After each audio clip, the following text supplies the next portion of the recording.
están? Bienvenidos, buenas noches, bienvenidos al Faro de este lunes 22 de marzo, camino del Domingo de Ramos. El nuestro es un país ahora mismo sin liderazgos políticos claros, ni hegemónicos, ni en el gobierno, ni en la oposición, ni en el conjunto de España, ni en la Comunidad Valenciana tampoco. La pandemia ha dejado esta sociedad hecha unos zorros, con una crisis económica galopante y con los partidos más bien a verlas venir, ¿no? Ensimismados en sus dinámicas internas. En tal contexto, la tentación de quien gobierna, que estos al menos tienen el BOE o tienen el diario de la Generalitat en la mano, es decir, los que tienen la norma por un lado y la pasta por el otro en su poder, pues puede que tengan la tentación, digo, de anticipar las elecciones. Comenzó en Madrid con esas elecciones adelantadas al 4 de mayo y ahora que no les extrañe la gran cantidad de noticias sobre la vida orgánica de los partidos, es decir, la lucha interna que vamos a ver en las próximas semanas y meses. Todos quieren colocarse. Ahora, elecciones anticipadas, todo se indica así. Y ante este escenario, lo lógico es que, bueno, pues que hubiera grandes cambios, ¿no? Un vuelco o algo. Es decir, que la izquierda fuera castigada allí donde gobierna, que es en casi todas partes, por la nefasta gestión de la pandemia. Y, sin embargo, lo paradójico es que a pesar del desastre del COVID, de la mala gestión, de la que está cayendo, no se haya gestado aún un movimiento ciudadano que reaccione ante todo esto y que al otro lado del abanico político, es decir, del centro a la derecha, pues todavía no hayan sido capaces de capitalizar tanto malestar, tanta incompetencia y tanto sectarismo. No lo digo yo, lo dicen las encuestas. Señoras, señores del PP, de Ciudadanos, de lo que quede y de Vox, háganselo mirar. Vamos a empezar el Faro, lo hacemos con Gil Lázaro. Ignacio, buenas noches. Buenas noches. Víctor Romero, buenas noches. Buenas noches. Carlos Flores, catedrático, ¿cómo está usted? ¿Qué tal? Buenas noches. Susi Boix, buenas noches. Buenas noches. Encendemos el Faro.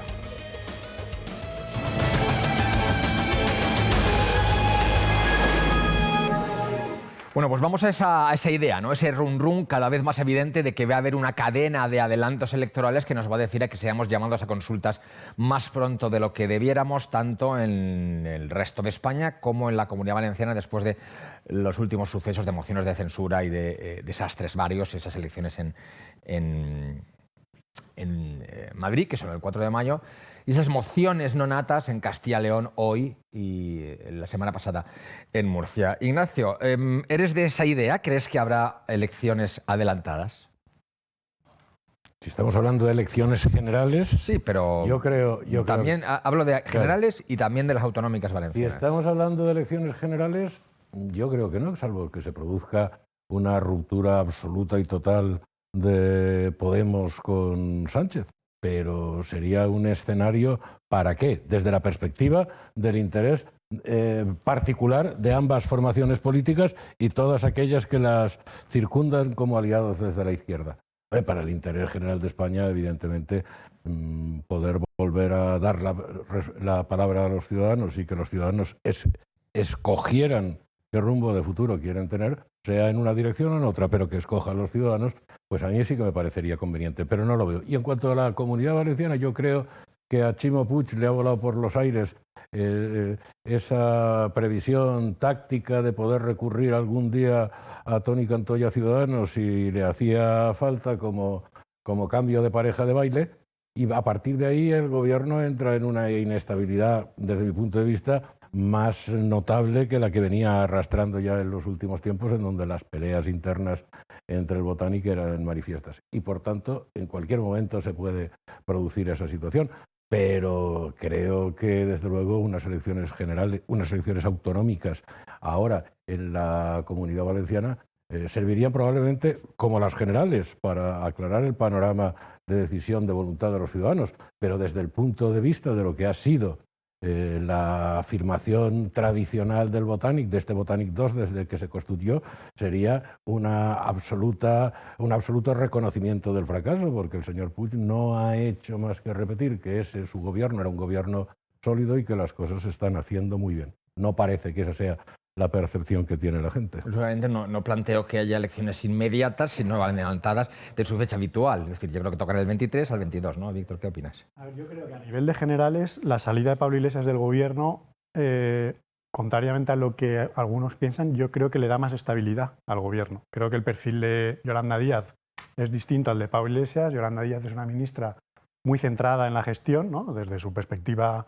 ideológica, pero muy enfocada a temas de gestión, donde además ha demostrado con el pulso con Nadia Calviño que no le duelen prendas en dar un paso atrás, es necesario en aras de la estabilidad, y por tanto ahí creo que su manera de conducirse en la gestión política es distinta a la que tenía Pablo Iglesias. Por tanto, creo, así en un primer análisis, que en teoría el gobierno central va a tener más estabilidad sin Pablo Iglesias que con Pablo Iglesias. Eso es un factor que no invita a las elecciones, más allá de que Pablo Iglesias luego en su modelo de partido y esta especie de PNV que quiere hacer donde él controla el partido, pero luego hay una persona a nivel institucional que es la cara del partido, él enrede, ¿no? Desde el punto de vista del partido y trate de propiciar estrategias distintas, siempre con la obsesión esta de marcar el perfil de Podemos. Y a veces te empeñas tanto en marcar tu propio perfil que acabas desestabilizando la coalición y pierden los dos, ¿no? Yo creo que esto es obvio. Por tanto, yo no lo tengo claro. Yo creo que el gobierno gana en estabilidad.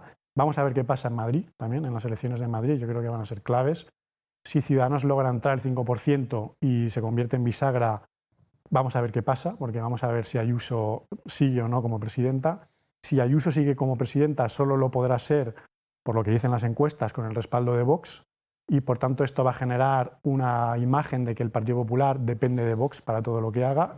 Y esto voy a pedir que sigas, pero voy a pedirle a mis compañeros que pongan la encuesta de La Razón hoy, Rafa, por favor, donde nos da el dibujo que dan hoy ahora mismo las prospecciones de voto, que efectivamente le da esa mayoría a Ayuso con Vox en este caso. Sí, pero en la encuesta de La Razón la mayoría depende de Ciudadanos.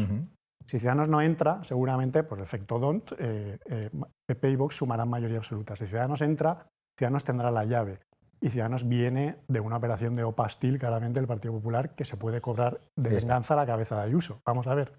Pero por lo que estaba comentando, aun en el caso de que ganase el Partido Popular con Vox, esa mayoría absoluta, yo creo que Vox está en condiciones ya de pedir entrar en el gobierno. Debe, además, creo, y me parecería lógico, aunque Ignacio ahora nos lo dirá o no, asumir responsabilidades de gobierno, que para eso uno entra en política y tiene que ser valiente. Y esto creo que desde el punto de vista de la izquierda o de Sánchez y Iglesias es un factor que refuerza también su discurso. Quiero decir, la victoria del PP y Vox en Madrid puede reforzar el discurso de Sánchez y Podemos a nivel nacional. Y esto puede tener una repercusión que haga todavía reforzar más la posición del gobierno central. Y luego aquí en la Comunidad Valenciana yo es que creo que lo del adelanto no electoral es una cuestión más táctica. O sea, creo que Chimo Puig tiene la facultad de elegir el momento en el que puede celebrar las elecciones. No creo que se rompa su acuerdo por más tensiones que haya internas dentro del Botanic, porque es una cuestión de supervivencia. El business es el business, ¿no?, que dicen, aunque podamos ver estas batallitas que vemos a veces. Y lo que él tiene que decidir es en qué momento convoca las elecciones y qué le conviene más desde el punto de vista electoral. Sabemos que en unas generales, las últimas, ganó el Botanic, pero sufrió porque en unas generales el voto a la derecha se moviliza mucho más que en unas municipales. Recordemos que el 19 las adelantó para hacerlas coincidir con las generales. Las hizo coincidir aprovechando la movilización anti-Vox, por decirlo de alguna manera, pero sabemos que ahora mismo el gobierno está un poco más desgastado de lo que estaba en ese momento y la diferencia aquí era mínima, era de 40.000 votos. Por tanto, hay riesgo. Y sabemos también que en unas municipales, sin el factor de las generales, por la experiencia inmediata que tenemos, la movilización en la derecha es menor. Eso se sabe. ¿Eso significa que si convocase unas elecciones él solo en unas autonómicas, la derecha se quedaría en casa y la izquierda saldría a votar? No lo sabemos, son todo incógnitas. Lo que está claro es que él tiene ahora la capacidad de decidir cuándo lo hace o no. Si lo hace para romper con sus socios no tiene ningún sentido, porque están abocados a entenderse. O lo haga antes, o lo haga después, o lo haga ahora. Yo creo que esto es algo que tienen que asumir y por tanto no creo que la clave en el adelanto de Puig de producirse sea tanto en clave de socios electorales como en clave de aprovechar el mejor momento que ellos consideren para poder revalidar esa mayoría, ¿no?, frente al bloque de la derecha en este caso. Respecto a Vox en Madrid, ahora después, si acaso Ignacio nos dará algún dato, pero hoy hemos escuchado algunas voces de Vox que dicen que no quieren carguitos ni forman parte del gobierno. Es paradójico lo que dice Víctor respecto a... Quiero preguntarte por eso, Carlos, lo que dice Víctor de que Iglesias fuera del gobierno da estabilidad, cuando hay quien piensa que es todo lo contrario, ¿no?, que teniéndolo fuera por ahí Mando a lo mejor es un elemento de desestabilización. ¿Cuál es tu idea? Bueno, en términos generales Así debería de ser. En términos generales, tener a Iglesias, tener a un disidente fuera del gobierno y, por lo tanto, liberado de los compromisos de fidelidad al programa conjunto, de solidaridad con el resto de los miembros del gobierno, de discreción respecto de los debates en el Consejo de Ministros, debería darle más quebraderos de cabeza. Iglesias estaría, por lo tanto, liberado para presentar una oposición frontal al Partido Socialista. Pero Iglesias ya estaba haciendo eso, desde dentro del gobierno, contra toda lógica, estaba jugando ese papel de vicepresidente, pero también de disidente, de ministro, pero también de activista. Ahora la diferencia es que esa disidencia pues, se mantiene fuera del Consejo de Ministros, con una menor capacidad de contagio, de persuasión, y sobre todo ya es una disidencia a título individual o a título de partido. No es el vicepresidente del gobierno poniendo en duda, pongamos por caso, la política exterior española, como ha sucedido en alguna ocasión, o las decisiones de la ministra de Asuntos Exteriores, o no es el vicepresidente del gobierno criticando a la figura del rey, sino que ya es un líder de un partido. Bueno, un líder de un partido de gobierno, sí, pero un líder que no está en el Consejo de Ministros. De Madrid, que en teoría también estará ahí, ¿no? Quiero decir que... Y respecto de la otra cuestión que planteabas, yo creo que hay dos elementos que hay que tener absolutamente sobre la mesa, perfectamente sobre la mesa. Uno, que de acuerdo con el Estatuto de Autonomía, y como todo el mundo, incluyendo Mónica Oltra a estas alturas, ya sabemos, la decisión de disolver anticipadamente las Cortes Valencianas la tiene el presidente del Gobierno, el presidente de la Generalitat, que es una competencia personalísima suya y que además es una competencia que ya ha ejercido sin el consenso del resto de los partidos del Consejo, por lo tanto, que puede ejercer en cualquier momento sin necesidad de preguntarle a nadie. Y la segunda, que el gobierno que tenemos, tanto en el Consejo como a nivel nacional, es un gobierno de coalición. En términos generales, el presidente del Consejo, el presidente del Gobierno, podría disolver el Parlamento si pensase que a su partido le iba a ir mejor en las elecciones. Pero cuando estamos hablando de gobiernos de coalición, tanto a nivel nacional como a nivel autonómico, esa cuenta no es la válida. Disolver las Cortes Valencianas o disolver el Parlamento Nacional pensando que el PSOE va a obtener mejores resultados, si esos resultados son a costa de los otros socios de coalición, aboca al Partido Socialista y al resto de los socios de coalición a pasar a la oposición. Es decir, solamente tiene sentido disolver las Cortes Valencianas o el Parlamento Nacional si las cuentas les salen a dos o, a ser posible, a los tres socios de la coalición. Si el PSOE crece a costa de Podemos o a costa de Compromís, que es lo que en estos momentos indica o aconseja o obliga a pensar el sentido común, la idea de disolver el Parlamento sería una pésima idea. Yo creo que todo va a depender de Madrid. Si la derecha se revalida en Madrid y si el Partido Popular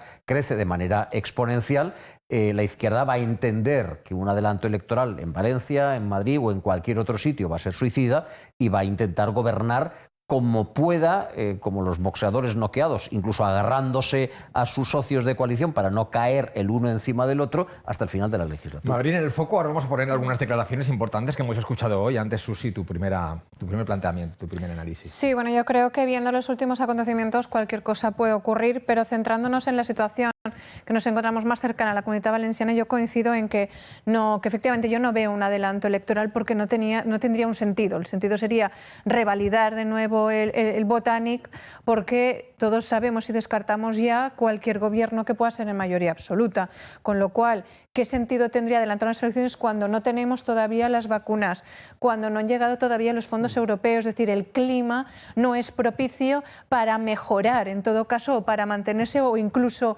para tener un resultado menor del que tiene ahora y con un poder de gobierno más inestable del que tiene ahora.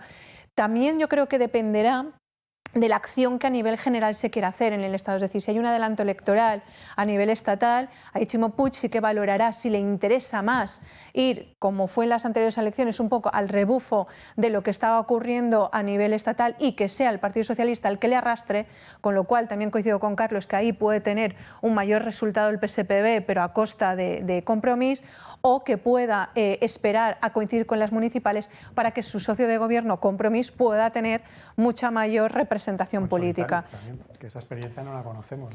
O en solitario, pero yo ese escenario en solitario sin que tenga una estabilidad no lo veo. No veo Ciudadanos, qué va a ocurrir en Ciudadanos en la Comunitat Valenciana, que podría ser la alternativa al Botànic. Por lo tanto, yo creo que son factores que apuntan a que no va a haber un adelanto electoral. A nivel estatal puede haber un adelanto electoral. Primero vamos a ver las elecciones en Madrid. Cataluña fue un punto a favor de que hubiera un adelanto electoral. ¿Por qué? Porque el efecto Illa fue muy favorecedor. Pero sigo insistiendo, el tema de las vacunas no solo implica a la comunidad, sino a todo el Estado. El adelantar unas elecciones cuando esa promesa de la vacunación masiva no se ha cumplido, ¿qué gestión se va a vender del COVID? Va a ser muy problemático. Para sorpresa mía y de cualquier persona con sentido común.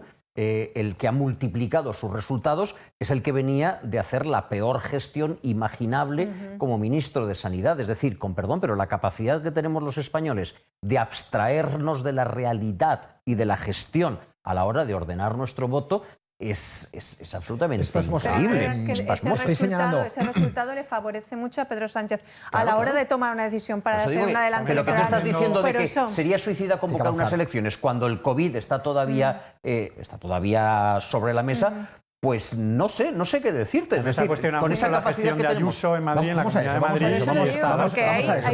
Estáis hablando de Madrid, todos coincidís en que Madrid es un punto de partida importante para tener en cuenta ese 4 de mayo. Hoy han hablado pues, dos de los principales candidatos a esas elecciones autonómicas en la Comunidad de Madrid, tanto la presidenta actual, Díaz Ayuso, como el candidato socialista Gabilondo, que ha venido a decir algo así como que con Iglesias no, se lo creerán o no, pero con Iglesias no quiere ir en coalición ni sumar con él. Vamos a escucharles.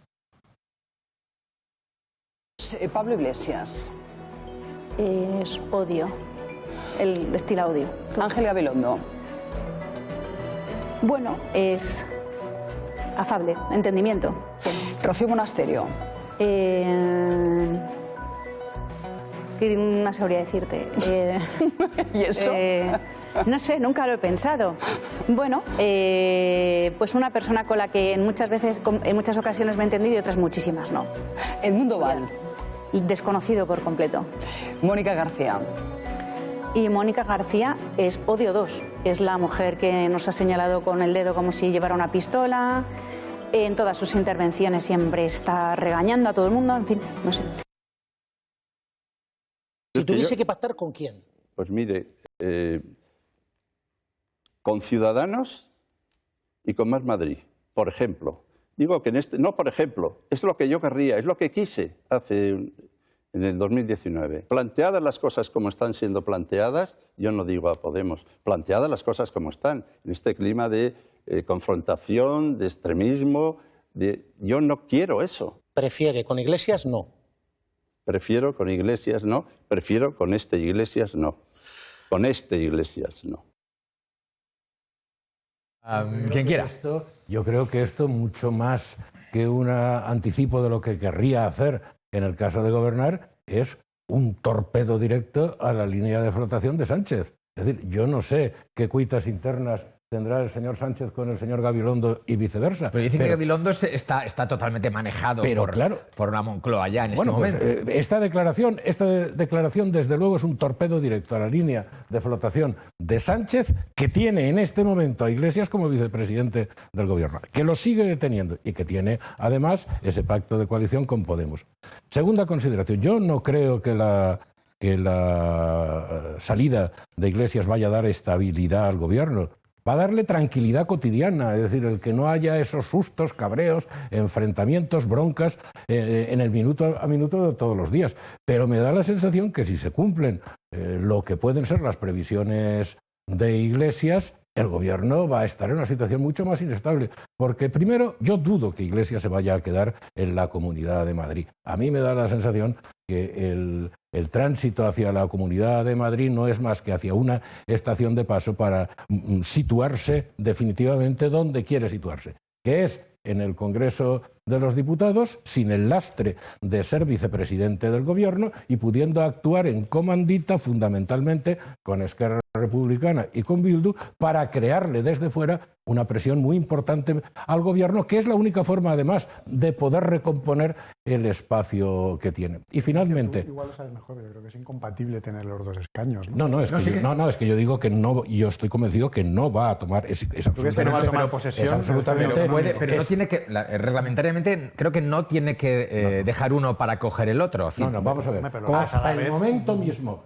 Hasta el momento mismo en que se vaya a constituir después de las elecciones puede elegir. La Asamblea de Madrid, puede elegir. Y mi tesis es que, como el resultado electoral, estoy convencido que va a ser desastroso el particular de Iglesias, desastroso, pues tomará eso como bandera para asumir responsabilidades, no coger el escaño madrileño y situarse donde se quiere situar, que es seguir en el Congreso de los Diputados, esta vez ya en plan anchas Castilla. Y finalmente, yo creo que la situación electoral en Madrid en estas elecciones responde a un suceso muy concreto y por tanto el resultado electoral va a tener una dimensión muy concreta y un alcance muy específico y que por tanto la previsión de lo que pueda suceder en Madrid creo que difícilmente es extrapolable a previsiones de futuros resultados en el ámbito nacional. De hecho, las últimas encuestas señalan que la única fuerza política que en términos nacionales que crece de una manera muy sustancial es Vox. Quien quiera, ¿eh? No, yo sí estoy de acuerdo. A ver, sí que es verdad que yo creo que en la decisión de Pablo Iglesias, o por lo menos por la información que ha salido, la que tienen, por ejemplo, nuestros compañeros en El Confidencial, el factor del desgaste de imagen que tiene Pablo Iglesias es un factor que ha influido en la decisión. O sea, no solo la operación Salvemos Podemos en Madrid, que efectivamente desde su perspectiva dentro de la M30 parece que si no estás en Madrid no existes, pero ese factor que habiendo influido, también ha influido el que yo creo que dentro de Podemos existe la percepción de que Iglesias tiene un desgaste muy fuerte en su imagen que penaliza ya las propias siglas de Podemos, ¿no? Y se ha planteado esta especie de transición. Por tanto, lo que decía Ignacio, pues habrá que verlo. Efectivamente, Pablo Iglesias, por su propio carácter, es raro que renuncie completamente al protagonismo. Yo esto también tengo mis dudas de que vaya a ser así. De alguna manera u otra intentará ser protagonista, aunque es evidente que el perfil pasa a un segundo plano o por lo menos ya no es en primera línea de gestión. Y luego respecto a lo que comentaba Ignacio de a nivel nacional qué podría pasar, yo sí que detecto que se está produciendo, yo creo que va a haber un incremento importante del Partido Popular a nivel de Madrid, yo creo que va a chupar muchísimo de Ciudadanos, lo va a dejar escuálido y habrá que ver si no desaparecido del mapa.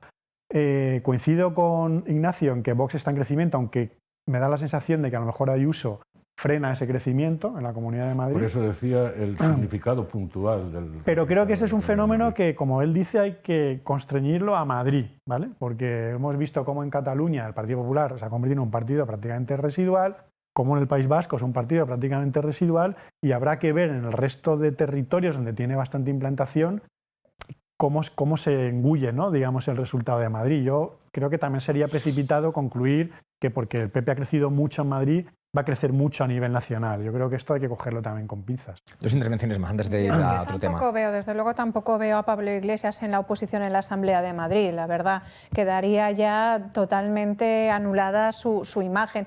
Lo que ya no sé qué papel quiere representar volviendo al Congreso, si no es, como decía, apuntaba Carlos, que sea esa disidencia que tenía el Gobierno, pero no desde la figura de vicepresidente, sino desde una figura que no forme parte del Gobierno. Que le puede beneficiar a su imagen de activista, puedo estar de acuerdo, pero a su partido... Es decir, ¿su partido qué beneficio va a tener eso para Podemos? Cuando estamos viendo ya las últimas intervenciones de Yolanda Díaz, cómo no tienen nada que ver con Pablo Iglesias. Pero quiero decir, ese es el matiz. Es que estás presuponiendo... Ese es el matiz. Tiene que ceder el protagonismo a Yolanda Díaz. Si realmente quiere hacer el relevo... Muy brevemente, hay que estar en los mentideros de la Cámara para escuchar en la Cámara lo que se dice todos los días en los pasillos y sottovoce. Y desde hace muchos meses Por eso yo creo que es el regalo que le ha hecho a la ministra de Trabajo es un regalo envenenado. Desde hace muchos meses, todos los círculos en la Cámara de Podemos iban señalando, por indicación de Iglesias, a Yolanda Díaz como una especie de traidora que se había vendido al sanchismo. Yo creo que situarla en los términos en los que ahora le sitúa, le favorece a futuro poder desarrollar esa imputación ya de una manera más abierta y más notable, mientras él en el escaño ejerce como auténtica oposición al gobierno. Visión directa. Carlos, última intervención, antes de tirar más Dos cosas. apuntes. Respecto de Pablo Iglesias, es que el personaje no es un político, el personaje es un confabulador, es un conspirador. Es un Che Guevara, solo que de paisano, ¿no? Es decir, ¿qué hace Che Guevara cuando el castrismo llega al poder en Cuba? ¿Se queda en Cuba gobernando? No, coge, hace el petate y se va a Bolivia a hacer la revolución. ¿Le podían matar? Sí, claro que le podían matar. De hecho, le mataron, pero su idea de la revolución permanente era, pues eso, hay que crear 100 focos. Y eso es lo que está haciendo en estos momentos Pablo Iglesias. El gobierno lo tengo medio arreglado. Además, es un coñazo lo de estar en el gobierno. Me voy a Madrid a hacer mi revolución boliviana. Y por lo que hace a Gabilondo, yo he leído en primer lugar las declaraciones en prensa y el titular en prensa era "no a Iglesias". Claro, luego cuando escuchas las declaraciones completas y escuchas ese "no ahora en las presentes circunstancias a este Iglesias", caes en la cuenta de, efectivamente, la mala fama que tienen los políticos, de gente poco fiable, de gente sin palabra, la tienen más que merecida. Es decir, este ejercicio de funambulismo para decir que no, pero, sin comprometerme mañana. Carlos, sí, Ayuso haciéndose la loca con Monasterio también deja la culpa. Hay que seguir. Por el carácter personal. Aquí hablábamos de alianzas. Hay que seguir, que hay más cosas. Eso que dices me ha resultado muy notable. Es la estrategia táctica del Partido Popular de hacerle asquitos a quienes le mantienen. Vamos a más cosas. A ver, tenemos en este entorno de la política nacional la noticia del fin de semana, el viernes sobre todo, fue la aprobación de la ley de la despenalización de la eutanasia en España. Tenemos a Luis Sánchez, delegado episcopal para la pastoral de enfermos y mayores. Señor Sánchez, buenas noches, buenas noches.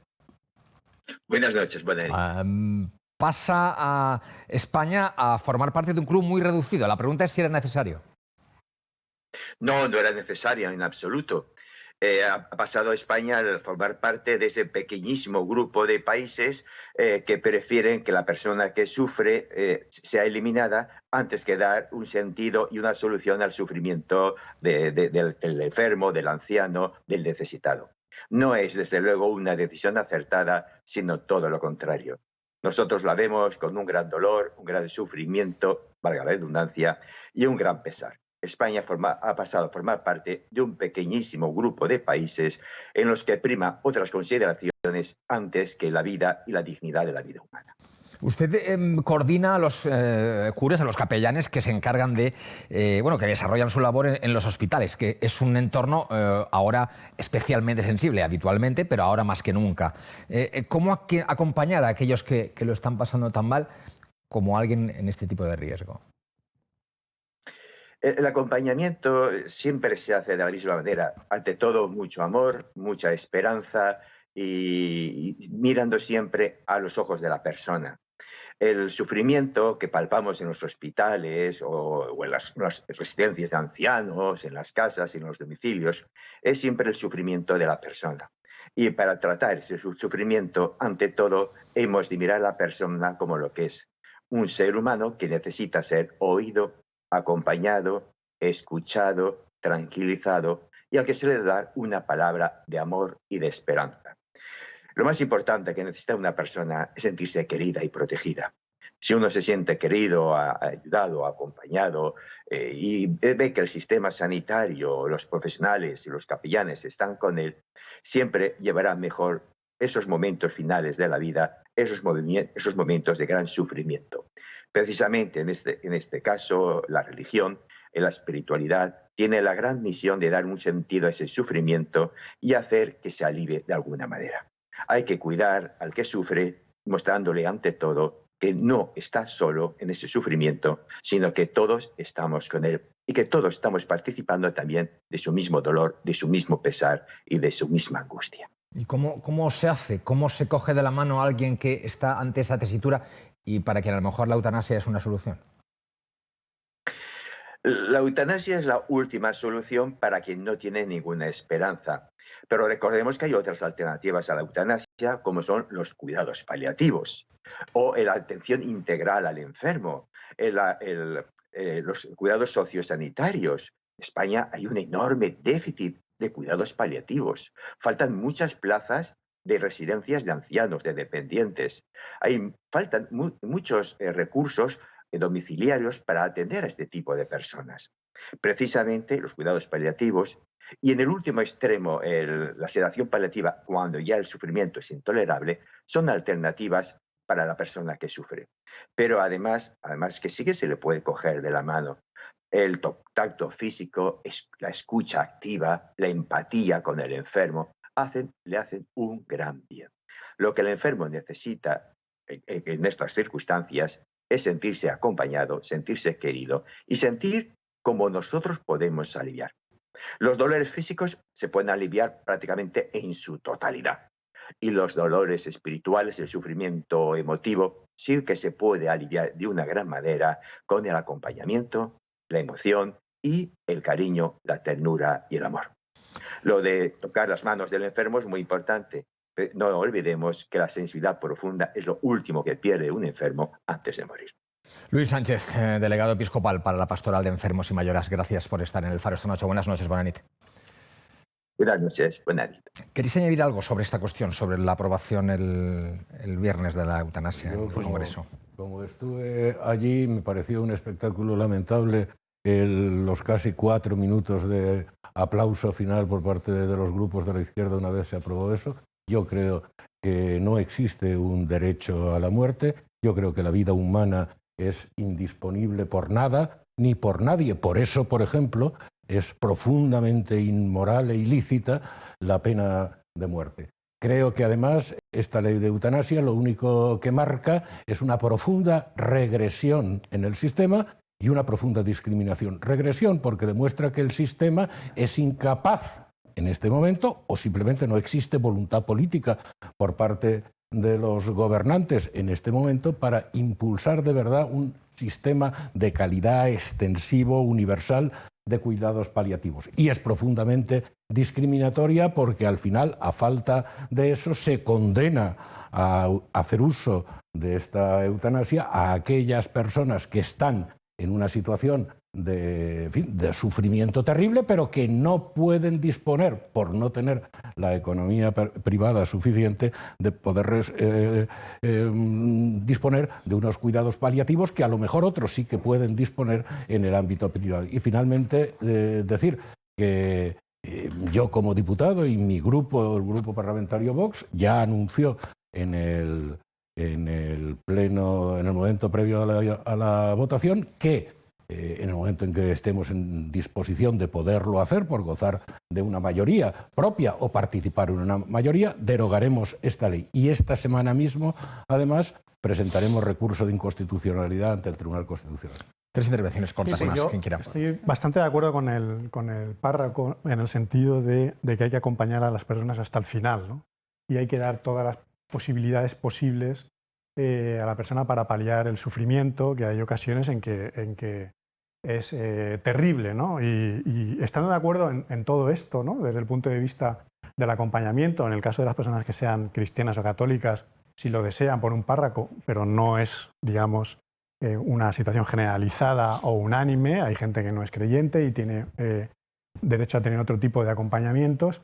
Yo creo que la ley es una ley que está para no usarla, ¿no? Desde el punto de vista de que ojalá no la tengamos que usar, pero está bien que se abra la posibilidad, sobre todo, a que sea la propia persona la que decida sobre el final de su vida, ¿no? Que no haya otras personas que decidan sobre ella, sobre cómo quiere terminar su vida, sobre todo porque hay situaciones, ya digo, que son completamente terribles. Es una ley que ojalá no se tuviera que utilizar, es una ley que confiemos en que se tenga que utilizar lo menos posible para dar todas las alternativas posibles a las personas para que se mantengan con vida, que es el deseo que cualquier persona tenemos, pero es una ley que creo que sí subsana unas situaciones que ya se estaban produciendo de facto, donde hay personas que toman una decisión en su vida, porque tienen derecho a hacerla, y no existía, ¿no?, el canal legal para poder canalizar esa situación. Por tanto, tampoco estoy de acuerdo con que sea una ley aplaudida por la izquierda, es una ley aprobada también con el voto de Ciudadanos y del PNV. Perdona, digo que hubo 4 minutos de aplausos en la Cámara. O sea, esto es que sí, no sí, pero porque para algunas personas esto es un derecho. Es un derecho que no existía. Un derecho que tú no compartes, pero hay otras personas que sí, porque lo que tiene la ley es sobre todo el carácter voluntario. Aquí no se está obligando a nadie a nada. Y ya es bastante triste la situación de perder la vida y de estar en esa situación como para que encima tengamos que decidir todo hasta el final sobre terceras personas. Dejemos que la gente decida sobre lo suyo. Víctor, no hay leyes que no se apliquen. En primer lugar, las leyes nacen para ser aplicadas. En segundo lugar, cuando las leyes nacen, pueden ser aplicadas. Y en tercer lugar, y esto es lo más importante, cuando una ley autoriza hacer algo, inmediatamente, automáticamente normaliza, legitimiza, despenaliza, desprejuicia esa práctica. Por lo tanto, si hoy hay si hoy hay X eutanasias, cuando haya una ley, ¿cuántos consentimientos tiene que haber?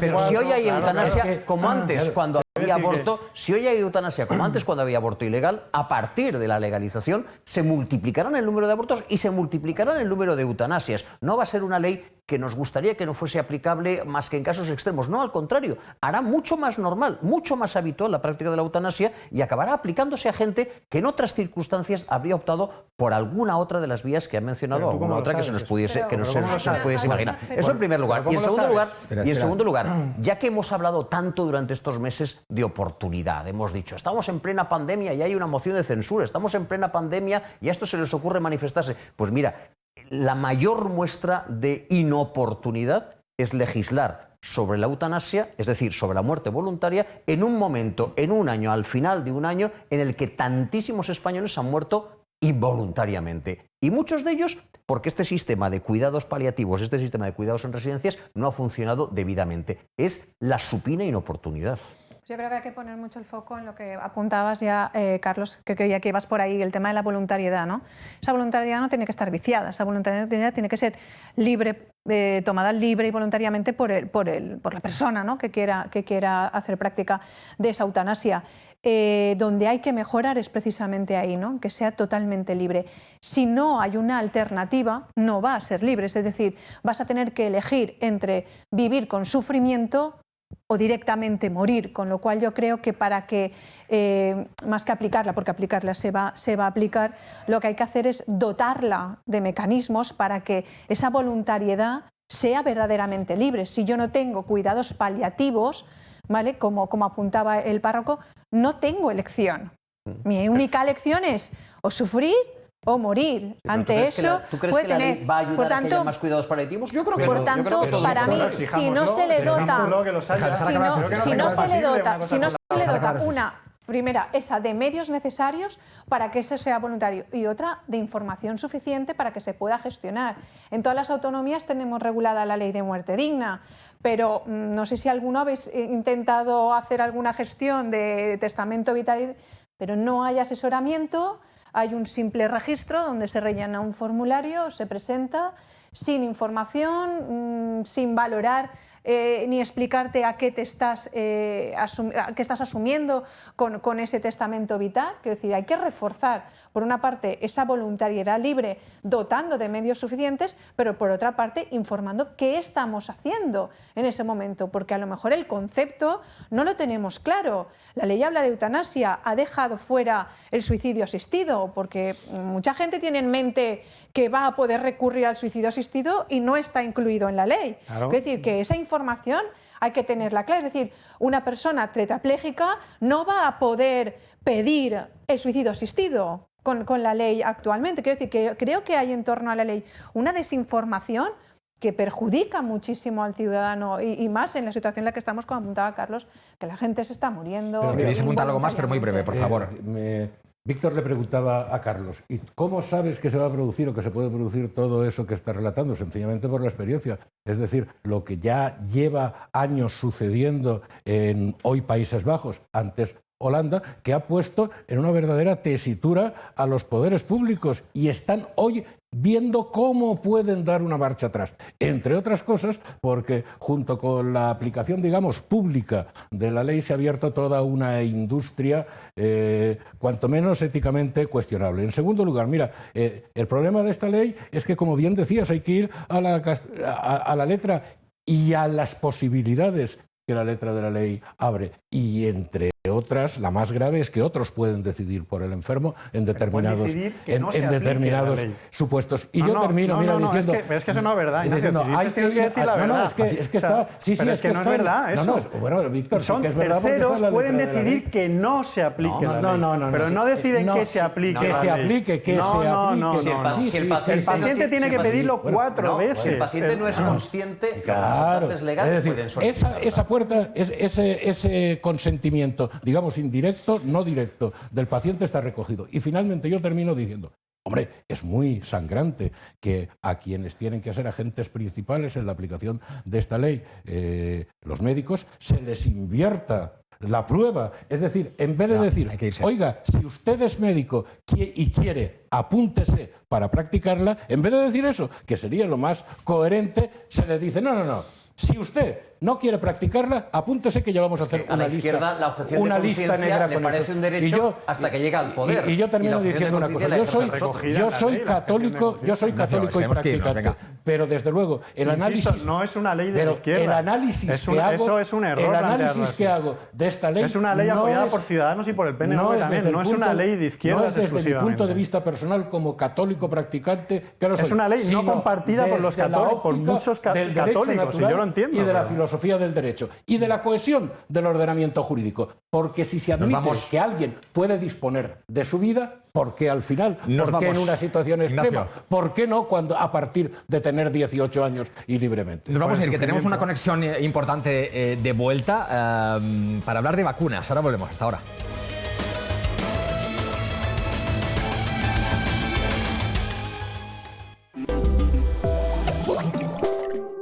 Pero mira, si es que los números están desbordados. La gente se ha confiado y así nos va, ¿eh?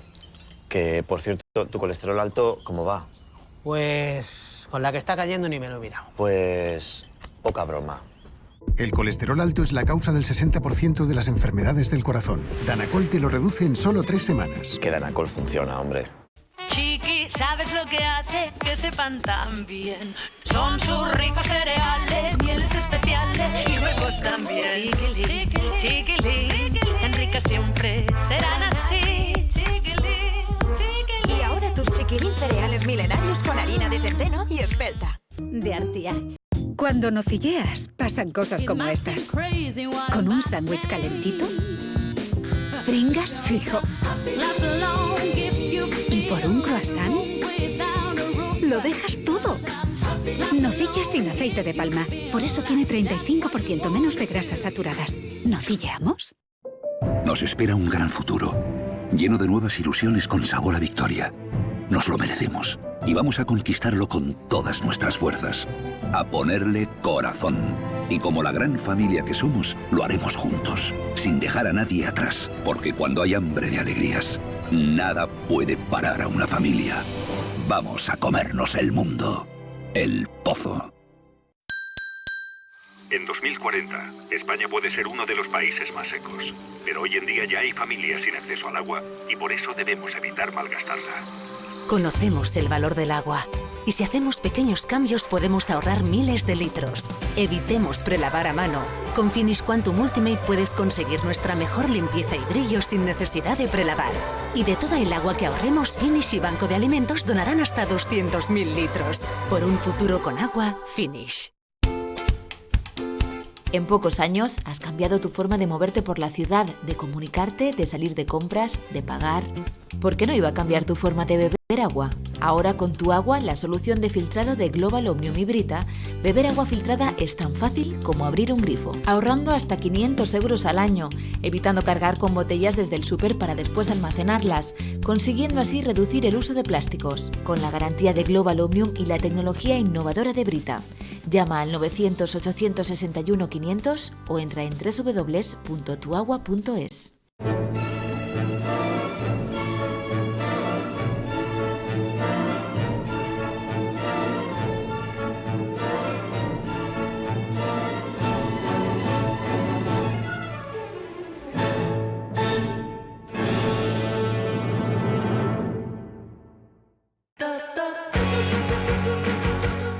Hola, ¿qué tal? Bienvenidos, aquí estamos, como dice el título del programa, y por fin hemos llegado. ¿Cómo hemos llegado? Con la primavera. La primavera la sangre altera y aquí se han vuelto locos en la 8 Mediterráneo y nos han contratado para hacer un programa diario de lunes a jueves para informarles y para sacarles alguna sonrisa, ¿por qué no?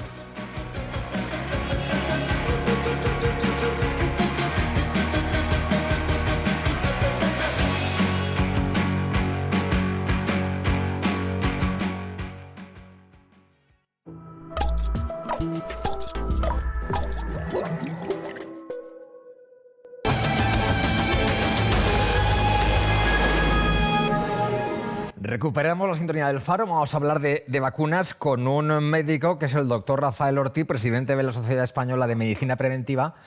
Pero eso vamos a hablar con él después de un vídeo que tenemos donde ponemos al día cómo está la cosa de las vacunas. Ya saben que han ampliado el rango para vacunación a hasta los 65 años para la AstraZeneca, aquella que retiraron y que han reactivado. Vamos a verlo. Las dosis de AstraZeneca almacenadas en las neveras de las comunidades, casi 1 millón, volverán a administrarse con novedades. Aumentar la horquilla de edad hasta los 65 años. Esto obligará a modificar el orden de la campaña, porque habría que vacunar ahora a los trabajadores esenciales y personal sanitario de segunda línea entre 55 y 65 años que se quedaron fuera. Andalucía pide no perder más tiempo. Que no esperar hasta el miércoles, si es factible y se aprueba hoy, directamente mañana estamos dispuestos nosotros a hacer los mismos llamamientos y esta misma tarde para mañana empezar a administrar la vacuna de AstraZeneca. AstraZeneca ha publicado hoy nuevos datos que confirman que es eficaz a todas las edades. Un informe que, esta vez sí, incluye a suficientes mayores, eleva su eficacia hasta el 79% e incluso un punto más en mayores de 65. La compañía también ha insistido hoy en la seguridad de la vacuna. En las 21.000 personas incluidas en el estudio no se produjo ningún problema de trombos. La AstraZeneca que se reactiva. Ahora sí, tenemos en conexión a Rafael Ortiz, presidente de la Sociedad Española de Medicina Preventiva. Doctor Ortiz, buenas noches, buenas noches. Muy buenas noches, buenas noches. Tengo que decir que usted es ahora mismo uno de los doctores en España más consultados para todas estas cosas, pero tenemos que, digamos, levantar una bandera que aquí usted ya tiene cierta veteranía aquí en el Faro. Vamos a ver, primero que nada, ¿por qué la AstraZeneca se reactiva a partir del miércoles? Además, llegará hasta los 65 años. ¿Y qué ha pasado hoy qué ha cambiado para que ahora sí, pero la semana pasada no? Bueno, lo dejamos todo en manos de la Agencia Europea para el estudio del medicamento. Nos asustamos ante unos efectos adversos que se habían detectado en algunos países, también en el nuestro. Nos dimos el tiempo adecuado para revisar a qué se debían y una vez visto que el riesgo era al menos muy trascendente en relación a los beneficios, pues la EMA, la Agencia Europea, vuelve a favorecer o a recomendar el uso de la vacuna. Yo creo que es una buena noticia por dos motivos, porque hemos visto cómo tenemos unas agencias que velan por la seguridad, digamos, de los usuarios de medicamentos y también porque disponemos ahora de la vacuna con los avances, ¿no? Con los nuevos estudios que van llegando de la revisión en los ensayos clínicos con un mayor margen de edad. Y esto, bueno, es una buena noticia disponer de vacunas para las personas de más riesgo. Además, ahora se van a disponer o se pretende disponer de nuevas vacunas. La Generalitat ha pedido que se agilicen los trámites para que la Sputnik, que es la vacuna rusa, también no sea administrada. Hay que acelerar, ¿no? La vacunación. No se entiende de otra forma que también nos guste o queramos traer las vacunas rusas. ¿Cuál es su opinión? Tenemos una sensación de que podríamos hacer más desde los puntos de vacunación en los servicios de preventiva. También en atención primaria, pues echamos de menos la disponibilidad de vacunas, porque sabemos que esto es directamente proporcional a la seguridad de la población. El que haya una nueva vacuna, además muy parecida a la de AstraZeneca o a la de Janssen, ¿no? También elaborada a través de adenovirus modificados y, por tanto, una vez aprobado por la EMA, no diferente a las otras de las que disponemos, pues al disponer de una mayor disponibilidad, valga la redundancia, de estas vacunas, nos va a ayudar a proteger a nuestra población. Y en boca de todo el mundo está lo de la cuarta ola, que ojalá no la conozcamos, pero en fin, todo el mundo la ve venir, ¿no? Debemos preocuparnos después de un puente de San José, unas no fallas bastante multitudinarias y de una Semana Santa que todavía no conocemos qué restricciones va a tener.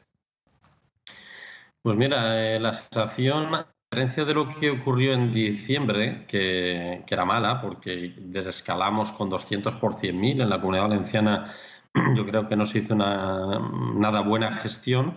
Ha habido un cambio, bien porque supimos aprender de lo ocurrido, y ese cambio fue aguantar hasta los 50 por 100.000, como veníamos recomendando, como nivel de riesgo bajo o asumible como nueva normalidad, casi en algunas comunidades, ¿no? El que hayamos llegado ahí nos da, como decíamos no hace mucho, un margen de mejora. Tenemos ahora unas pocas semanas para decidir lo que hacemos, para gestionar bien la situación. Y si somos capaces de mantener el nivel con la llegada de las vacunas, podemos tener una situación espléndida de aquí al verano. Pero también es verdad que nos estamos encontrando con noticias que van en el sentido contrario. Muchas prisas por hacer la desescalada. Parece que si no nos vamos de vacaciones ya no solucionamos el problema, y la mejor manera de irnos de vacaciones es irnos seguros. Tenemos presiones en otras comunidades que nos tienen muy claros los cierres perimetrales, e incluso lo que es peor, países como Alemania o Francia, que están claramente en una cuarta ola, están pues de alguna manera facilitando el que nos lleguen esos turistas. Queremos que nos venga el turismo, queremos mejorar la economía. Lógicamente no hay salud pública si no hay una economía pública saneada, pero debemos de ser cautelosos, y yo creo que lo podemos conseguir. Y yo sigo apostando porque si hay una cuarta ola en nuestro ámbito, que no es el de toda Europa, ni mucho menos, podemos tener en todo caso una cuarta ola con un nivel de riesgo bajo, y con las personas mayores de las residencias, que no estamos teniendo casos, es una muy buena noticia, vacunadas, y es por eso precisamente, con la gente más mayor y más vulnerable, probablemente también vacunada en breve, pues oye, pues aunque aumente el riesgo, como decíamos, de 25 a 50, y seguro que las no fallas y la Semana Santa van en esa línea, vamos a ser un poco optimistas por una vez y vamos a intentar que entre todos consigamos mantener el nivel. Doctor Orti, presidente de la Sociedad Española de Medicina Preventiva. Gracias, como siempre. Buenas noches. Buenas noches. Muy buenas noches. Gracias. Pues como siempre se le entiende todo al doctor Orti. Pues a mí me da la sensación, yo voy a ser muy breve, porque es que yo creo que está muy bien el discurso de los políticos, está muy bien el discurso de los técnicos, pero luego se impone el discurso de la realidad. Y el discurso de la realidad es que hasta la fecha las autoridades europeas, la Agencia Europea del Medicamento, los gobiernos nacionales y especialmente el gobierno español y el gobierno valenciano, que es lo que podemos conocer por más cerca, pues no parece que hayan sido, en fin, que hayan realizado una política de decisiones que invite a generar confianza en la gente. Es decir, no se puede pasar en prácticamente 15 días de solamente le vamos a poner esta vacuna a los mayores de 55, a continuación no vamos a poner esta vacuna, a continuación ahora se la vamos a poner y hasta los mayores de 65. Y claro, entonces se entiende desde este discurso de la realidad y desde el fracaso de todas las instituciones, desde las europeas, las nacionales y las autonómicas, para haber generado confianza en la gente, se entiende pues lo publicado hoy mismo de una encuesta de ámbito europeo que dice que el 52% de los ciudadanos españoles no se fía de AstraZeneca, que el 55% de los alemanes no se fía de AstraZeneca y que el 65% de los franceses no se fía de AstraZeneca. A ver quién es responsable de eso. Sí, bueno, a ver, aquí lo que yo pienso que lo que ha ocurrido es que el proceso de, digamos, de validación de las vacunas ha sido un proceso extremadamente rápido que no tiene ningún parangón con ninguna otra vacuna que conozcamos, ¿no? Entonces yo creo que esto ha generado, en cierto modo, dudas y sobre todo ha hecho a la Agencia Europea del Medicamento, que es la que nos viene, nos trae, ¿no? El hacer esta especie de prueba y error sobre el terreno, ¿no? de lo que, como hemos visto ahora con la vacuna de AstraZeneca. Yo quiero pensar, más allá del desconcierto que todo esto conlleva y efectivamente, como dice Ignacio, la desconfianza que generan las vacunas, quiero pensar que todo lo que hacen lo hacen por nuestro bien. Es decir, lo hacen porque consideran que tienen que hacerlo para evitar riesgos. Y es verdad que en los estudios preliminares la vacuna de AstraZeneca no presentaba, en esos 21.000 casos que hubo en los ensayos clínicos, no presentaba esos efectos secundarios que luego se ha visto que realmente no estaban vinculados a la vacuna, o por lo menos esa es la conclusión a la que ha llegado la Agencia del Medicamento. Y luego lo digo esto por trasladar un mensaje de cierta confianza, ¿no?, en las instituciones, o por lo menos que no tengamos miedo a vacunarnos, o que vayamos sin tanto miedo, ¿no?, por lo menos. Y luego respecto al tema de la vacuna rusa, la vacuna china, tal, yo insisto, si para una vacuna europea se ha seguido un procedimiento, lo exigible para una vacuna rusa o para una vacuna china es que se le exija el mismo procedimiento. Y por tanto, siempre que cumplan con los mismos estándares de seguridad que hemos exigido a Pfizer o hemos exigido a Janssen, que por cierto vienen ahora 5 millones de vacunas en abril, pues si la Sputnik ha cumplido con esos procedimientos, no entiendo que tengamos que tener ese recelo. Si no los ha cumplido, pues habrá que exigir que se cumplan, ¿no? Bueno, yo respecto de esto, lo que pienso es que al comienzo del proceso de vacunación, o mejor dicho, incluso antes de que tuviésemos las vacunas, se cargó mucho las tintas sobre ese pequeño reducidísimo grupo de conspiranoicos que iban diciendo por ahí que nos iban a inocular yo que sé qué virus o yo que sé qué microchips en el hombro que nos iban a absorber el cerebro con la ayuda de algunos famosos actores o actrices del pasado bastante lejano de la historia de nuestro cine, ¿no? Pero en realidad quienes más han hecho por sembrar la desconfianza entre los ciudadanos en el proceso de vacunación son los propios políticos, son los propios estadistas. Es decir, un loco o una loca que aparezca en un programa de televisión de madrugada diciendo que nos van a poner un microchip en el hombro siembra mucha menos desconfianza que un director general de salud pública de la Generalitat Valenciana apareciendo por el hospital de campaña de la FE diciendo paren, dejen de vacunar, que hemos recibido órdenes de Madrid. O sea, la sensación que me da, y sobre todo las imágenes que se vieron en aquel momento de medio pánico de la gente, pues a mí ya me la han puesto, pues a mí no me la van a poner, pues no sé qué es peor, que no me la hayan puesto, que sí me la hayan puesto, son inenarrables, ¿no? Nuevamente, habría que escuchar a los científicos, pero sobre todo habría que también tomarse esto con una cierta dosis de distancia y de relativismo. Y aquí la culpa la tenemos todos. Nos han acostumbrado, nuestros políticos, nuestros padres, nuestros mayores, nuestros filósofos, nos han acostumbrado a vivir entre algodones. Y nos enteramos de que de 10 millones de vacunados hay uno que le ha dado dolor de cabeza e inmediatamente nos empieza a entrar a todos el dolor de cabeza. Inmediatamente empezamos a decir, no, yo no quiero. Vamos a ver, mire usted, alguien lo ha dicho, las posibilidades de morirse en un accidente de tráfico yendo a vacunarse son mucho mayores que las posibilidades de morirse de la vacuna. ¿No es así? Y nadie va a dejar de ir en coche a vacunarse, ¿no? Nadie va a coger el transporte público si tiene el coche a mano para ir a vacunarse. Bueno, pues asumamos que la vida tiene un riesgo, que en estos momentos de la historia de la humanidad el riesgo es infinitamente menor del que era hace 1.000, 5.000, 10.000 o 20.000 años. Pero que sigue habiendo un riesgo y que vivir peligrosamente también tiene su puntito. Más riesgo hay sin vacuna, ¿no? Y más riesgo, evidentemente. La vida tiene un riesgo. El riesgo es muchísimo menor vacunándote que sin vacunarte. Correcto. Sí, que es verdad que ese porcentaje de antivacunas, ese porcentaje negacionista, estábamos hablando de un 2% al principio de la vacunación, era ínfimo los que no querían vacunarse cuando se les llamaba para decirle que les tocaba la vacunación, y de sanitarios prácticamente, excepto algún caso concreto, ha sido ínfimo. Sí que es preocupante que no exista esa confianza, sí que es preocupante porque hay que trasladar prudencia, como decíamos, ¿no? Más peligroso es no vacunarse, ¿no?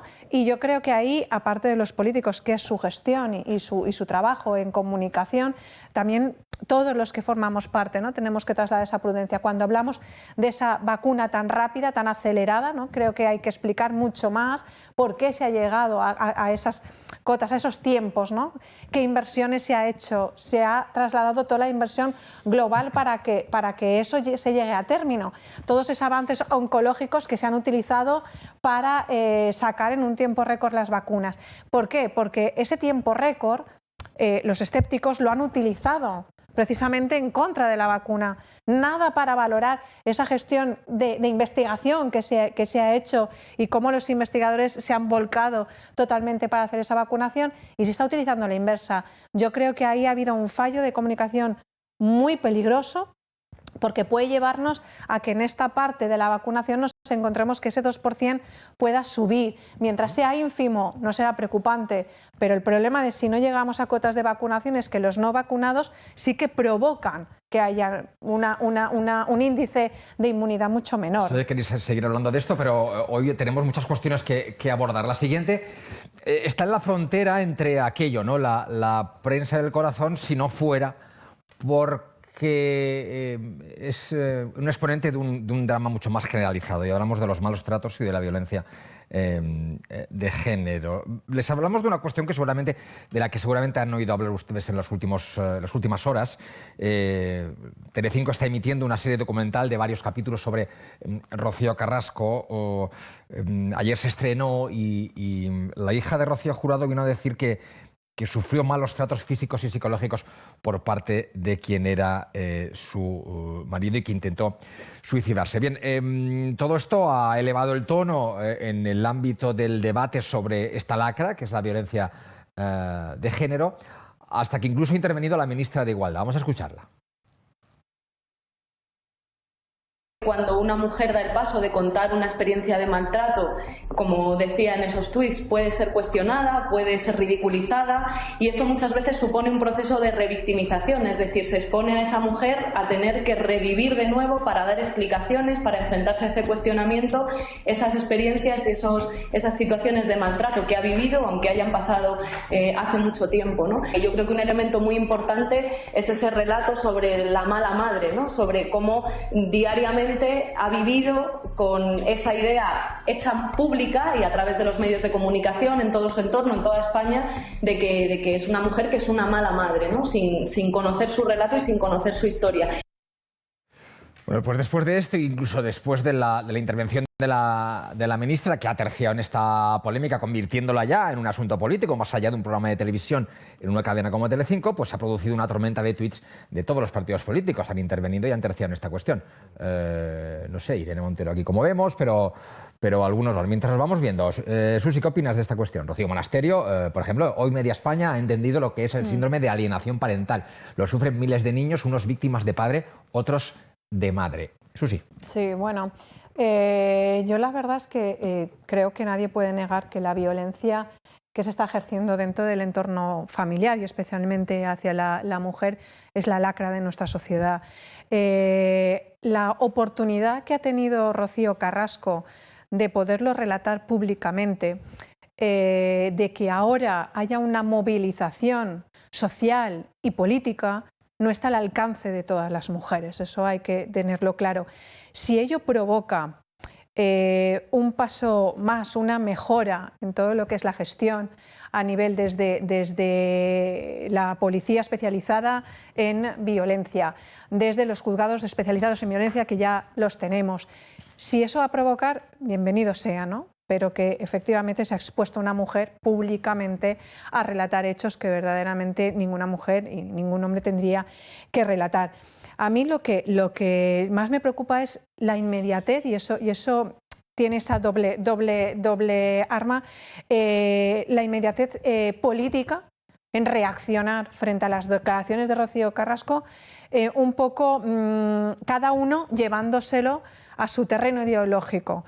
Creo que la violencia debería estar fuera de esa terminología ideológica. Hemos visto cómo Irene Montero se ha posicionado totalmente hablando de violencia de género, mala madre, etcétera, con un discurso propiamente de Podemos, como ha ido desarrollando, y por otra parte Rocío Monasterio hablando de la alienación parental, cuando justo la semana pasada era un síndrome que se estaba poniendo en entredicho por juzgados especializados, por tal. Creo que decir, se toman otra vez otros términos que lo que no me gustaría es que se dejaran como un entretenimiento.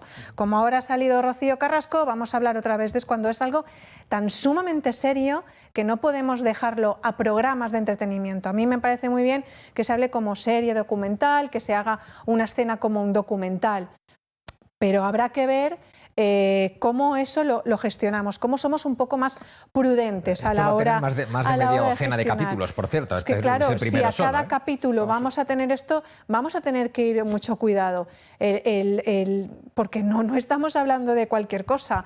La violencia, conforme estaba hablando Irene Montero, estaba escuchándolo al tema de la madre, alineado con lo que hablaba Rocío Monasterio, que es decir, eso hay que gestionarlo y hay que gestionarlo dentro de un juzgado especializado con esa parte psicológica que sí que trata a los menores, sí que trata a los padres y sí que se evidencia si efectivamente la voluntariedad del menor es libre o por el contrario ha estado viciada por el padre o por la madre. Quiero decir que son cuestiones como para no ser tratadas a golpe de tuit, por lo menos. Vamos a ver, en este país cada año hay miles y miles de padres que pierden la guardia y custodia de sus hijos en procesos de separación y de divorcio contenciosos, porque en este país en donde la igualdad está proclamada como un valor constitucional y en donde hasta tenemos un ministerio para la igualdad, el 90 y tantos % de las guardias y custodias monoparentales se conceden a las madres. La custodia compartida es un exotismo y la custodia exclusiva del padre es más que un exotismo, es una pieza de museo. En este país hay miles de padres que pierden la guardia y custodia de sus hijos cada año. Y hay cientos de padres que se ven extrañados de sus hijos, que pierden por completo el contacto con ellos, que no los ven en meses, en años, o que se convierten en padres McDonald's, es decir, el padre que te lleva de buen rollito el sábado por la tarde o el domingo por la tarde a comer una hamburguesa. Bien, muchos de esos además pierden por completo la relación con sus hijos y son vistos como malos padres por sus hijos. Pues bueno, que la ministra de Igualdad haya caído en la cuenta de lo malo que es eso, ahora que le ha pasado a una mujer, es absolutamente inaceptable. Es absolutamente vergonzoso. Es la demostración práctica de a dónde nos lleva esto que el Ministerio de Igualdad ha convertido en política de Estado y que llamamos de manera un tanto enigmática la perspectiva de género. ¿Qué es la perspectiva de género? Consiste básicamente en taparse un ojo y en mirar el mundo solamente a través del otro ojo. Y el pensar que la mitad de la realidad que vemos es la realidad completa. ¡Oh, qué grave! Hay una mujer que no ha podido estar con sus hijos, que ha sufrido la alienación parental de esos hijos, que sus hijos la odian porque su padre las ha manipulado. Pues lo lamento muchísimo, pero es una mujer frente a miles y miles y miles de hombres que sufren eso mismo, solo que no han tenido... Vamos, iba a decir, no solamente no han tenido la protección, la comprensión o el cariño de la ministra de Igualdad, no, más bien al contrario. El Ministerio de Igualdad ha insistido repetidamente en que cuando eso le pasa a un hombre es por algún buen motivo, se lo tiene bien merecido. Víctor o Ignacio. Pues yo he de reconocer que no vi el programa, o sea, no lo vi, sí que lo he leído alrededor del programa, pero también es verdad que Telecinco, que es el que está emitiendo el documental, durante un tiempo solo dio voz a Antonio David Flores, ¿no? en este debate. El único que tuvo voz fue el hombre, el único que dio su opinión sobre la relación con los hijos y con su exmujer fue el hombre, y creo que ella puede tener el derecho, desde el punto de vista moral o como lo quieras llamar, a dar su opinión. Yo lo que espero, como decía Susi, es que no espectacularicemos esto, no lo convirtamos en un espectáculo, sino que lo llevemos a una situación que efectivamente se produce muchas veces dentro del ámbito familiar y en una cosa que tiene razón Irene Montero, que muchas veces la mujer que está sometida a violencia de género y a malos tratos no encuentra la manera de expresarlo, no sabe con quién expresarlo, se encuentra con muchas veces incomprensión dentro de su propio ámbito familiar y supone un verdadero trauma que la castiga todavía más y en muchos casos para toda su vida, porque en muchos casos ni siquiera es capaz de expresar en algún momento lo que le está ocurriendo. Y en otros muchos acaba muerta, ¿no? Como lo vemos prácticamente a diario. Por tanto, desde esa perspectiva, quiero sacarle el lado positivo, ¿no? de todo esto. Lo que me preocupa es que ahora esto se convierta en un circo, ¿no? Se convierta en un show donde no vayamos, digamos, a la esencia de lo que está ocurriendo realmente en la sociedad, donde no analicemos desde una perspectiva fría o no fría, sino desde el punto de vista legal, humano, como sociedad, ético, etcétera, qué es lo que está ocurriendo, porque los dramas los vemos a diario, hay mujeres muertas prácticamente todos los días, y donde nos encontremos con esta especie de show, ¿no?, alrededor de todo esto, donde al día siguiente aparezca Antonio David, vuelva a aparecer Rocío, y al final esto sea un circo en el que todos ganan dinero, donde todos tal, y al final se relativiza el problema de verdad que está, ¿no? Yo creo que es obvio que está en la sociedad. Claro, yo parto de la misma consideración de Víctor, es decir, primero, yo tampoco vi el programa, y en segundo lugar, lo que me parece absolutamente patético, incluso diría enfermizo, es que este hecho sea hoy el objeto del debate nacional y de la aparición estelar de todos los políticos opinando, cuando hoy mismo, mientras que se está hablando de esta historia convertida, como tú bien dices, en espectáculo, pues hay cientos de miles, millones de familias españolas que sí que están viviendo un verdadero drama porque no saben si van a cobrar este mes como consecuencia de la situación del SEPE, etcétera, etcétera. A mí, el caso de esta mujer, como el de cualquier otra mujer, como el de cualquier otro hombre que sufra una experiencia de violencia, me merece todo el respeto y, desde luego, todo el rechazo hacia quien le practica esa violencia. Pero tengo que decir que en democracia, si hay una base de la que no se puede prescindir, porque esa es la clave de todo, es el principio de igualdad de todos los ciudadanos ante la ley. Y esta señora Montero y su ministerio y todos los que juegan en torno a eso han roto ese principio básico. Lo decía muy bien Carlos. Hoy los ciudadanos españoles no son todos iguales ante la ley, sea cual sea su sexo. No, hay una presunción de culpabilidad que rompe el principio. Y luego hay mucha hipocresía social. Hoy todo el mundo hablando de esta situación. Ayer se tiró por la ventana un hombre porque se encontraba que sus hijos y él estaban siendo maltratados por su mujer. Si eso se hubiera producido, si la que se hubiera tirado por el balcón hubiera sido una mujer, hoy la señora Montero y compañía hubieran establecido concentraciones de protesta en todas las capitales españolas. Este hecho ha pasado completamente desapercibido. Y es una vida humana tan maltratada como la vida humana de Rocito Carrasco. Os tengo que despedir porque vamos a la pausa, pero tenemos una entrevista ahora enseguida con Jesús Ángel Rojo, presidente de Distrito Televisión. Y os doy gracias por venir, como siempre. Ignacio, buenas noches. Gracias, Víctor. Buenas noches. Carlos, buenas noches. Susi, buenas noches. Buenas noches. Pausa y volvemos hasta ahora.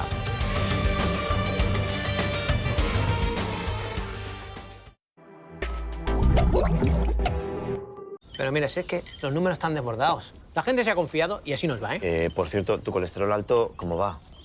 Con la que está cayendo ni me lo he mirado. El colesterol alto es la causa del 60% de las enfermedades del corazón. Danacol te lo reduce en solo 3 semanas. Que Danacol funciona, hombre.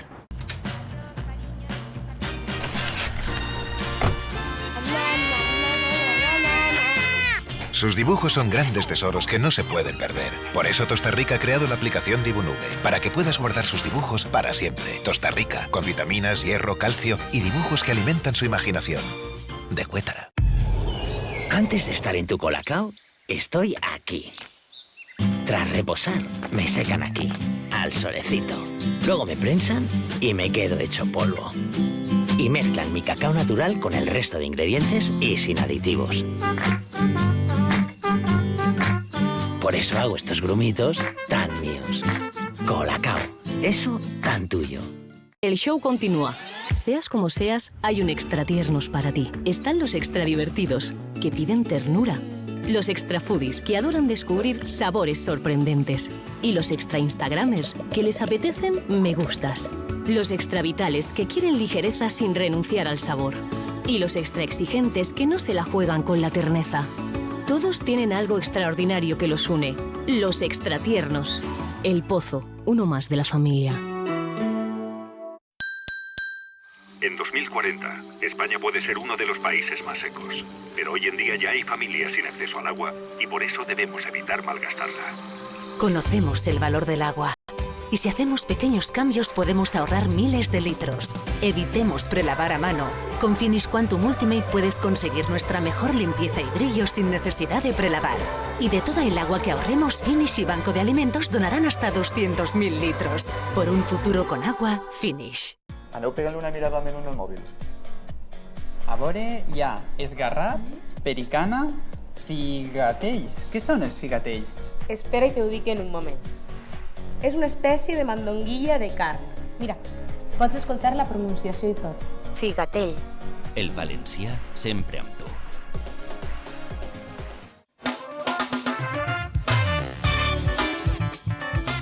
Hola, ¿qué tal? Por fin hemos llegado. Quique Show. Ya estoy aquí todas las noches a las 22:30 hasta las 12, martes, miércoles y jueves. Te voy a acompañar en unas noches inolvidables. Mira, mañana vamos a tener a Arévalo, vamos a tener a Arias, vamos a tener el miércoles a Nacho Mañó y a José Manuel Casain, vamos a tener a Alejandro Parreño, vamos a tener diversión y entretenimiento aquí en la 8 Mediterráneo y además en este sofá tan extraordinario donde te invito a que vengas, te sientes con nosotros y te acomodes a ver Quique Show. Si es que te lo vas a pasar bien.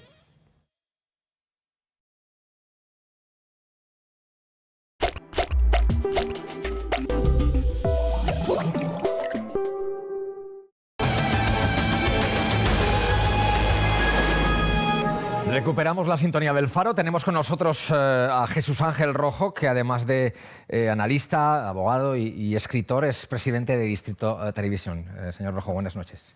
Buenas noches, un placer estar aquí en este programa contigo, en este mítico programa y sobre todo estar en esta tierra de Dios que es la Comunidad Valenciana. Muy bien, vamos a ver, usted me lo estaba contando ahora, está glosando para su próximo libro la figura de los traidores en España, que es una figura a lo mejor no suficientemente escrita. En este escenario político en el que vivimos, de mociones de censura, elecciones en Madrid el 4 de mayo, adelanto de elecciones generales en el horizonte, ¿cuál es su análisis en ese sentido? Pues aquí tendríamos un buen grupo de nutridos traidores, ¿no? Lo que hemos visto las últimas semanas, por ejemplo, es la gran traición de la señora Arrimadas al centro derecha, uniéndose a un partido como es el Partido Socialista, un partido pues que ha pactado nada más y nada menos con los filoetarras, con los golpistas de la izquierda, con los golpistas de Jung, con los filocomunistas de Caracas. En definitiva, yo creo que eso es un capítulo más para los grandes traidores a España y sobre todo yo creo que la gran traición es la de Pedro Sánchez a sus votantes cuando dijo que nunca pactaría con un sicario de Maduro, que nunca podría dormir si pactara con ellos y luego pactó con ellos. Pactó también con aquellos que asesinaban a sus compañeros de partido, con los filotarras de Bildu y sobre todo esa gran traición, digamos, a España y a lo que es el sentido de nación, ¿no? Por lo tanto, meteríamos bastante elementos, tendríamos que hacer casi otro bloque de libro para poder añadirlo, porque en estos 3 años, son muchos y variados los traidores. Hace un momento aquí en el debate no nos poníamos de acuerdo sobre la figura de Iglesias, más allá de si es un político o un activista. Y mis compañeros de mesa, de tertulia, pues no se ponían de acuerdo en decidir si Iglesias desestabiliza o estabiliza el gobierno saliendo. Es decir, hay quien piensa que fuera del gobierno Sánchez puede estar más tranquilo y hay quien piensa todo lo contrario. ¿Usted qué opinión tiene? Bueno, yo creo que Pablo Iglesias, la gente se cree que es tonto, ¿no? Es lo que pasa que es muy malo, pero para tonto nada, ¿no? Los comunistas tienen un manual y ese manual lo utilizan a la perfección. Ellos saben que una vez que toman el poder no van a salir. Cuando Pablo Iglesias toma la decisión de irse a Madrid, de dejar la vicepresidencia del gobierno, dejar el control del CNI, porque estaba en el CNI, y todas las prerrogativas que eso supone, lo hace con una doble intención y seguramente con un plan percibido previamente con el señor Pedro Sánchez. Esa es mi gran opinión. En un principio, cuando se convocan... ¿Usted cree que se han puesto de acuerdo? Por supuesto, por supuesto. Es verdad que seguramente que es una persona que crea problemas, pero al final es el que sostiene, es el socio preferencial del señor Sánchez. O sea, el señor Sánchez nunca hubiera llegado al gobierno sin el señor Iglesias, no solo por los votos de Podemos, sino que el señor Iglesias es el puente entre los independentistas y el gobierno de Pedro Sánchez. Por lo tanto, es digamos, la pieza clave del engranaje del gobierno Frankenstein del señor Sánchez. Y por lo tanto, en Madrid, simplemente la llegada de Pablo Iglesias en Madrid ha revolucionado las elecciones. Por un lado está el señor Iglesias, que ya supuestamente ha doblado la intención de voto que tiene un principio. Por otro lado, Pedro Sánchez ha insistido a Arrimadas que ponga, incluso le insistió a ella para que se pusiera como candidata en Madrid. Ella dijo que no, pero ha puesto a su mejor hombre, que es el Mundo Valls. También cambia las elecciones en Madrid. O sea, Ciudadanos, de desaparecer del mapa, le empiezan a dar las encuestas ya más de un 5% que le daría representación política. Por lo tanto, el plan empieza a cuajarse. Si todo eso lo oímos al escuadrón suicida que prepara Pedro Sánchez, con esas informaciones que nos hablan que hay 4 ministros preparados, dirigidos por el señor Redondo, más de 20 millones para sabotear a la señora Ayuso en temas de sanidad, en temas de transporte, etc., etc., empieza el plan a tener sentido. A lo mejor el señor Iglesias no es el presidente de la Comunidad de Madrid, pero a lo mejor toda esta estrategia hace que cambie el gobierno de la Comunidad de Madrid, que en mi opinión es el último soporte que tiene la resistencia, que tiene la democracia para poder aguantar, digamos, esta evolución o estos rasgos totalitarios del gobierno de Sánchez. Por lo tanto, el partido está en su máximo esplendor y que nadie piense que Iglesias es tonto, porque ningún tonto es capaz de vivir en una mansión como vive en Galapagar, de meter a su mujer como ministra y sobre todo de llegar de la nada, como era de la nada, a lo que es ahora vicepresidente del gobierno. En todo esto, ¿qué papel juega el centro-derecha? En el monólogo de introducción del programa hemos dicho que con la que está cayendo, de pandemia, de crisis económica, de sectarismo y de gestión nefasta de la enfermedad y de sus consecuencias, parece mentira que no haya un movimiento social liderado por el centro-derecha que esté en la calle y que, digamos, genere un vuelco político, ¿no? Porque las encuestas no dicen eso. Las encuestas dicen que sigue un empate incluso un poco balanceado hacia la izquierda. ¿Qué está pasando para que el centro-derecha no pueda, digamos, liderar ese movimiento? Primero, que está dividida. Posteriormente, que una parte del centro-derecha directamente se ha unido al enemigo, que es el caso de la señora Arrimadas. Y luego tenemos 2 bloques, que es el Partido Popular y Vox, que se tienen que encontrar sí o sí. O sea, ya está bien de estar pensando en los partidos políticos, en a ver si alcanzo este puesto o a ver si me gano algún escaño o subo las encuestas. Aquí hay que pensar en la nación, aquí hay que pensar ya en la comunidad, no en esta partitocracia. Los ciudadanos lo están pasando muy mal, hay colas del hambre, estamos hablando de más de 2 millones de personas, de hogares que no están entrando en ingresos. La situación es muy grave y esto se va a ir a peor. Por lo tanto, el centro-derecha tiene que unirse y ponerse al servicio de la sociedad. Y ya está bien que utilicen a la sociedad para que se ponga al servicio de los partidos políticos, porque la nación ya no la aguanta más. Por eso, la sociedad tiene que dar un golpe encima de la mesa y exigir a sus políticos que estén a su servicio. No podemos estar esperando a que el político de turno actúe en función de los intereses del partido. No. Hay que exigirle que se les vota y se les paga para servir a la nación. Y ahora mismo la nación necesita políticos de verdad. Menos políticos, como decía el señor Arguiñano, menos políticos, pero mejores. Esa es la realidad.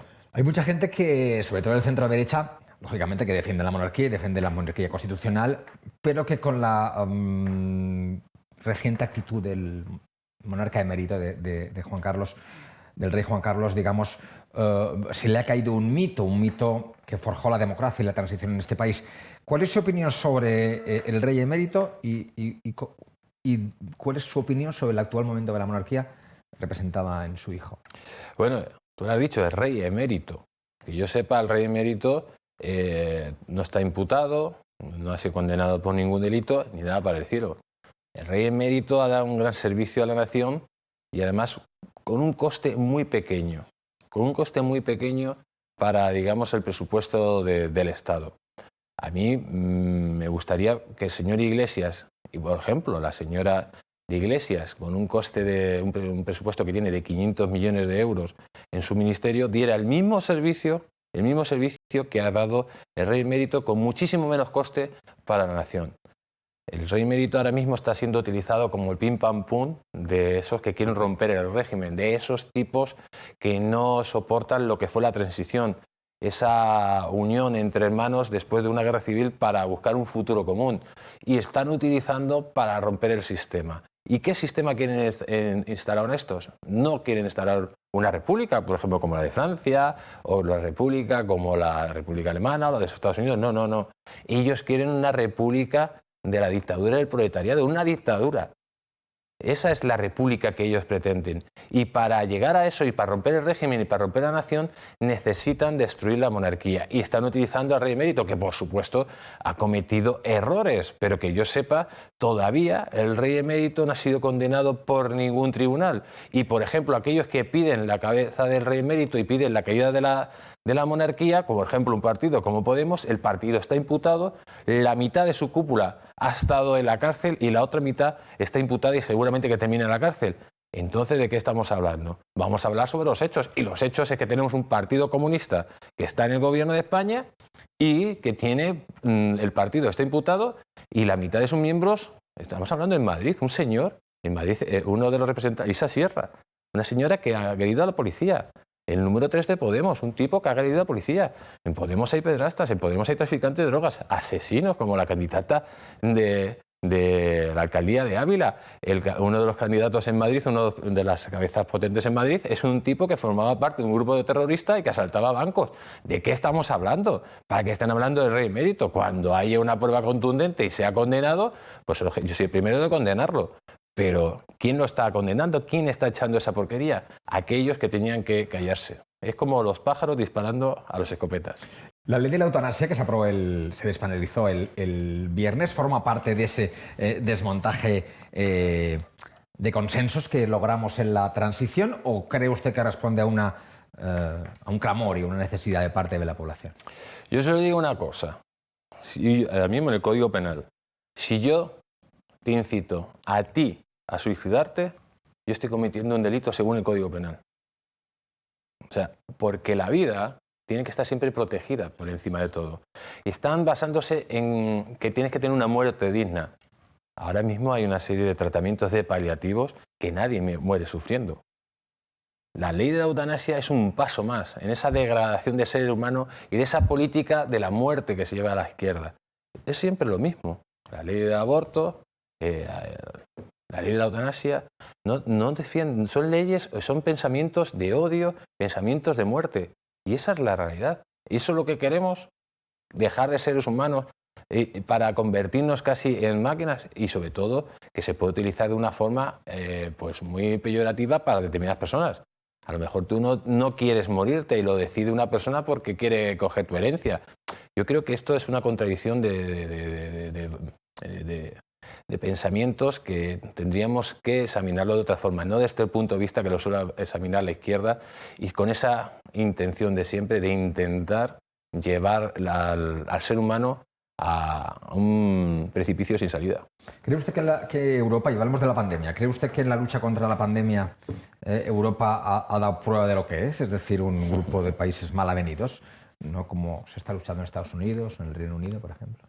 Hombre, yo creo que Europa ha demostrado, por medio de su presidenta, que la inutilidad total a la hora de gestionar lo de las pandemias, mientras que Estados Unidos se ha convertido no solo en un cliente de las vacunas, se ha convertido también en parte de la empresa a la hora de promocionar, y ha gastado más de 10.000 millones de euros, que lo hizo el señor Donald Trump, se adelantó a todos y se puso a negociar con ellos en una situación muchísimo más privilegiada, y Europa ha cogido y ha ido en plan racanear dinero e intentarse ahorrar dinero. Yo creo que ahora mismo invertir en las vacunas y salvar a la economía europea de esta situación y de estos encerramientos que están arruinando a millones de personas era la principal misión.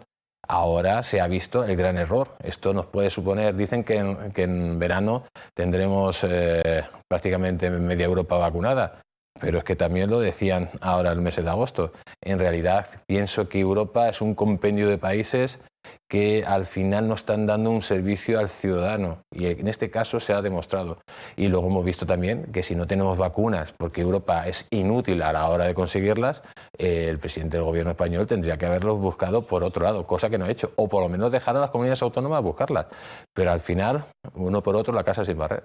Y por acabar, horizonte, ¿qué horizonte tenemos ahora mismo con esta pandemia que deja tanta incertidumbre, ¿no? La pregunta es de premio, desde luego, pero con esta crisis, 4 millones de parados, ERTEs por doquier, ¿qué podemos esperar los españoles? ¿Aferrarnos a una vacuna y poco más o qué? Bueno, yo voy a hacer referencia a mis libros de historia, ¿vale? España siempre ha vivido situaciones límites, en todos los sentidos, y siempre el español ha salido lo principal, lo mejor, ¿eh? Hemos sido capaces de defendernos en unas situaciones de forma bizarra y hemos vencido a miles y miles de enemigos, y eso es lo que conforma el carácter de los españoles.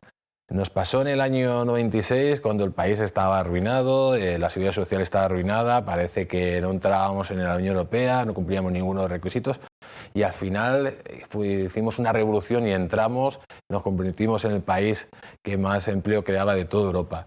Pasó en el año 2011. En el año 2011 el señor Zapatero dejó arruinado a España, lo dejó en bancarrota prácticamente, con una prima de riesgo de 600 puntos, una situación límite para miles y miles de españoles, gente que era desahuciada porque no podía pagar sus hipotecas, y al final salimos. Y es verdad que ahora se unen elementos todavía peores, ¿no? Pero la capacidad de los españoles, cuando ponemos a los políticos adecuados, cuando ponemos a la gente que sabe, es tan espectacular que yo creo que si la sociedad reacciona como debe reaccionar, hay un futuro muy prometedor, pero siempre que echemos y que quitemos de medios a aquellos que no están por el bien común, aquellos que no están por el bien de la nación, aquellos que quieren destruirla. Jesús Ángel Rojo, gracias por venir al Faro esta noche. Buenas noches. Un auténtico honor estar contigo. Hasta aquí el Faro de hoy. Descansen. Buenas noches.